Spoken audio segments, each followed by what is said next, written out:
दिनभरि मेहनत गरे पनि घर खर्च चलाउन गाह्रो छ। लौ आलु, तिम्रो तलब आयो। धन्यवाद मालिक। राम्ररी गनेर हेर। सुन त, आज मैले त्यो आलुलाई धेरै पैसा दिएको छु। यदि उसले इमानदारी देखाएर फर्कायो भने म उसलाई ठुलो मान्छे बनाइदिन्छु। हेरौँ कतिको इमानदार रहेछ। ए, यत्रो धेरै? मालिकले गल्तीले बढी दिनुभयो जस्तो छ। यो पैसा फर्काउनु पर्छ। म्याडम, मालिकले धेरै पैसा दिनुभएको रहेछ, कृपया उहाँलाई दिनुहोस्। हुन्छ, म दिन्छु। धन्यवाद। मेरो पैसा कहाँ छ मालिक? मैले त म्याडमलाई दिएको। झुट नबोल। यदि विश्वास लाग्दैन भने सीसीटीभी क्यामेरामा हेर्नुस्।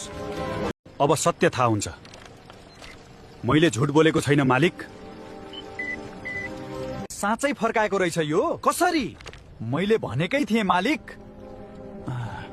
आलुले पैसा दिएको थियो? दिएको थियो। अनि कहाँ छ? मैले कबोर्डमा राखेकी थिएँ। भुलेछु। आलु, मबाट ठुलो गल्ती भयो। मैले तिमीलाई गलत ठाने। मालिक, सत्य ढिलो भए पनि देखिन्छ। मैले तिम्रो इमानदारी जाँच्न खोजेको थिएँ। आजदेखि तिमी मजदुर होइन, यो फ्याक्ट्रीको सुपरभाइजर हौ। म इमानदार मान्छे नै ठुलो बन्न योग्य हुन्छ। हाम्रो मेहनत सफल भयो। हामीलाई थाहा थियो। इमानदारी कहिल्यै हार्दैन।